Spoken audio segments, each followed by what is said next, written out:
नमस्कार, आप देख रहे हैं न्यूज नेशन। मैं हूं आपके साथ सचिन दुबे। ईरान और इजराइल के बीच बढ़ता तनाव पूरे मिडिल ईस्ट को खौफजदा कर रहा है। इजराइल पर बड़े हमले की ईरानी धमकी के बाद अब इजराइल ने भी बड़ी चेतावनी दे दी है। इजराइल ने कहा है कि अगर ईरान और उसके प्रॉक्सी संगठनों ने उस पर हमला किया तो वो ईरान के परमाणु ठिकानों पर हमला कर सकता है। आखिर कैसे, देखिए।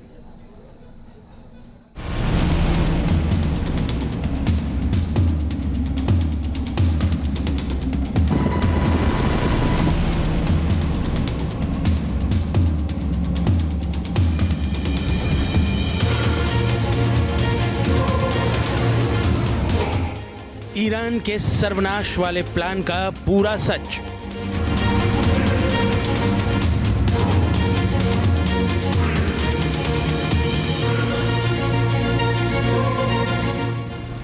ईरान नहीं मानेगा, इजराइल भी नहीं मानेगा।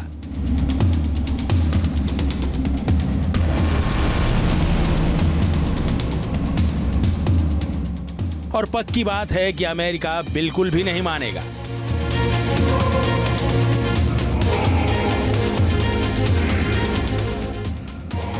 लेकिन सवाल है कि अगर इनमें से कोई भी देश नहीं माना तो क्या होगा?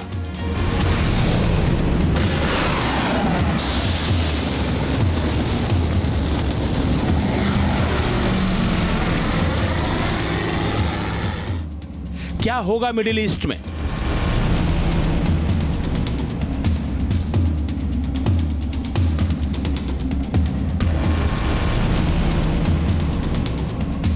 क्या होने वाला है मिडिल ईस्ट में?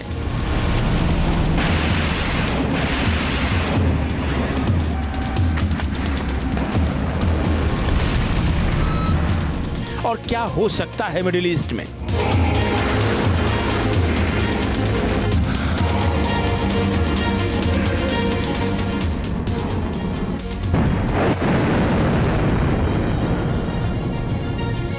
मिडिल ईस्ट में परमाणु बम फूटने की आशंका और तीसरे विश्व युद्ध की सुगबुगाहट के बीच दुनिया की सबसे बड़ी खबर सामने आ चुकी है। इस खबर में ईरान पर हमले का ऐलान तो नहीं है, लेकिन पहली बार इजराइल ने ऐसे संकेत दिए हैं कि वो ईरान को बर्दाश्त करने के लिए बिल्कुल भी तैयार नहीं है। היה אחראי לטבח הנורא של 7 באוקטובר וגם לפיגועים רצחניים רבים נגד אזרחי ישראל. הוא היה מבוקש מספר אחד של ישראל במשך שנים, והחיסול שלו מקבע עיקרון פשוט שקבענו, מי שפוגע בנו, אנחנו פוגעים בו. और वो उसके परमाणु ठिकानों को निशाना बना सकता है।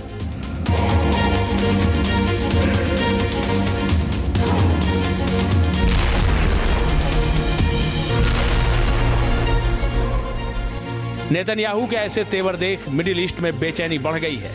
आशंका जताई जाने लगी है कि कहीं मिडिल ईस्ट में बहुत बड़ा युद्ध तो नहीं होने वाला है। इजराइल एडवांस हथियारों का महारथी माना जाता है और अकेले अपने दम पर किसी भी जंग को जीतने की ताकत रखता है। हमास चीफ की हत्या के बाद जिस तरह से ईरान लगातार इजराइल को धमकी दे रहा है, उस पर हमले की तैयारी में जुटा हुआ है।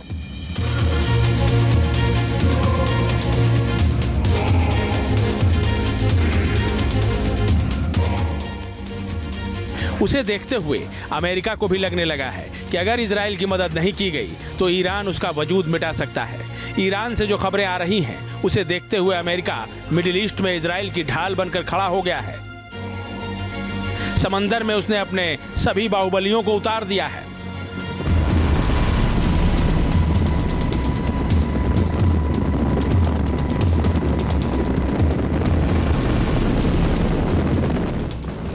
पक्की खबर है कि ईरान के जंगी जहाज समंदर में इजराइल के बेहद करीब चक्कर लगा रहे हैं, जो ईरानी राष्ट्रपति के एक इशारे पर इजराइल में अंधाधुंध मिसाइलें दाग सकते हैं। ईरान के मिसाइल साइलों में भी हलचल तेज है। ईरान पहले ही कह चुका है कि वो 10 गुना तेजी से इजराइल पर हमला कर सकता है और इसके लिए उसकी मिसाइलें बिल्कुल तैयार हैं।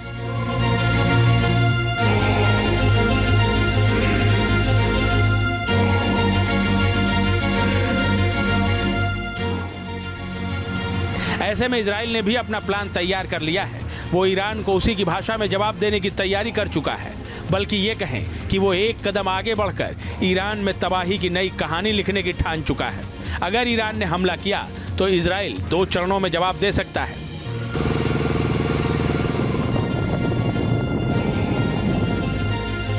पहला, वो प्रॉक्सी मिलिशिया के खिलाफ सीमित हमले कर सकता है। दूसरा, तेहरान की परमाणु सुविधाओं के खिलाफ वो सीधे बमबारी कर सकता है। पिछले महीने तेल अवीव के खिलाफ ईरान के ड्रोन हमले के जवाब में यमन के हुदैदा बंदरगाह शहर पर हुआ इजरायली हमला इस बात की गवाही देता है कि इजराइल किस कदर तबाही मचाने की क्षमता रखता है। तो अगर ईरान डायरेक्टली इस युद्ध में इन्वॉल्व होता है तो इजराइल डेफिनेटली उसके न्यूक्लियर प्लान को सबोटाज करेगा और न्यूक्लियर इंस्टॉलेशन को तहस नहस करेगा। ईरान इस चीज को अच्छी तरीके से जानता है, इसीलिए 13 अप्रैल को जो ईरान ने अटैक किया था उसकी वार्निंग इजराइल को दी थी। इसके एवज में इजराइल ने देखिए एक टोकन स्ट्राइक किया था जो उसके न्यूक्लियर इंस्टॉलेशन के आसपास उसके बैलिस्टिक मिसाइल गिरे थे। तो उसने बताया कि आपके न्यूक्लियर इंस्टॉलेशन हमारे टारगेट पे हैं, अगर ऐसा समय आया तो वो उसको जरूर बर्बाद करेगा।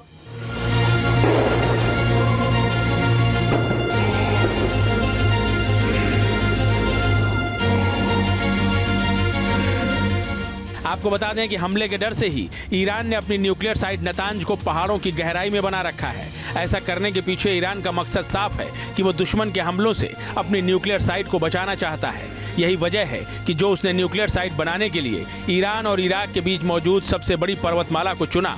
साल 2023 में ली गई सैटेलाइट तस्वीरों से खुलासा हुआ था कि नतांज में ईरान की न्यूक्लियर साइट सुरंगों में बनाई गई है। ये सुरंगें 260 फीट से लेकर 328 फीट तक गहरी हैं।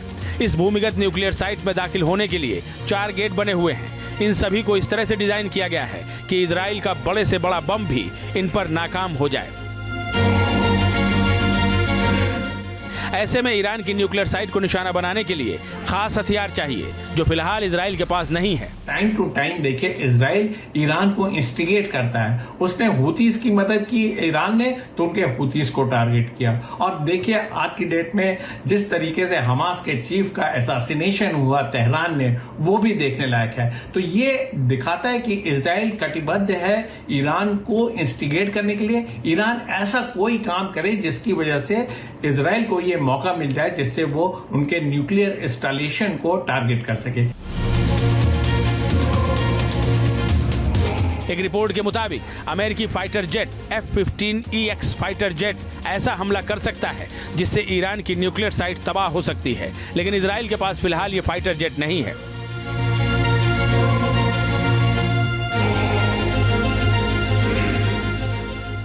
इजराइल के पास F-35 फाइटर जेट है, दूसरा फाइटर जेट F-16 फाल्कन है और तीसरा fighter jet F-15 strike eagle है।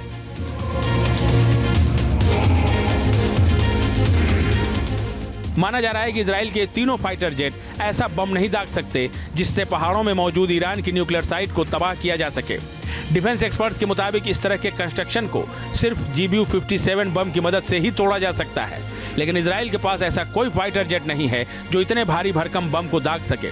लिहाजा इजराइल ने अमेरिका से F-15EX फाइटर जेट की डिमांड की है, क्योंकि आसमानी मोर्चे का यही वो योद्धा है जो GBU-57 बम को दाग सकता है।